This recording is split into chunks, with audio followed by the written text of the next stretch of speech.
বাংলাদেশের দাম তহবিল আছে, সেখানে সব টাকা সকালের মধ্যে সেখানে কার্যক্রম শুরু হয়ে যাবে।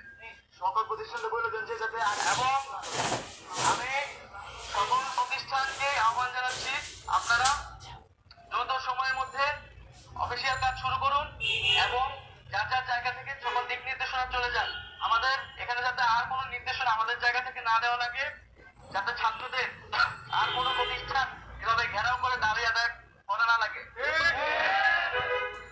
এবং আমরা দেশের আমরা যেভাবে গণ অভ্যুত্থান করেছি ঐক্যবদ্ধ ভাবে, এটি আমাদের একটি ন্যাশনাল ক্রাইসিস সামনে চলে এসেছে, সেটাকে আমাদের আবার সেই ইউনিটি ধরে রাখতে হবে।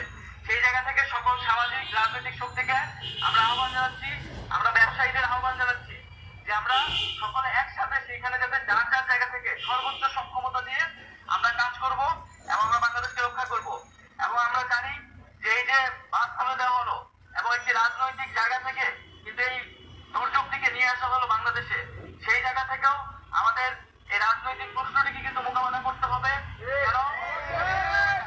যেকোনো এই যে বাদ করে দেওয়া হলো বাংলাদেশের সাথে কোনো ধরনের কোনো আলোচনা ছাড়া, কোনো ধরনের ডিসকাশন ছাড়াই কিন্তু বাদ খুলে দিয়ে বাংলাদেশের মানুষের বিরুদ্ধে আমাদের সেই প্রতিবেশী রাষ্ট্র কিন্তু জনগণের বিপক্ষে দাঁড়িয়েছে।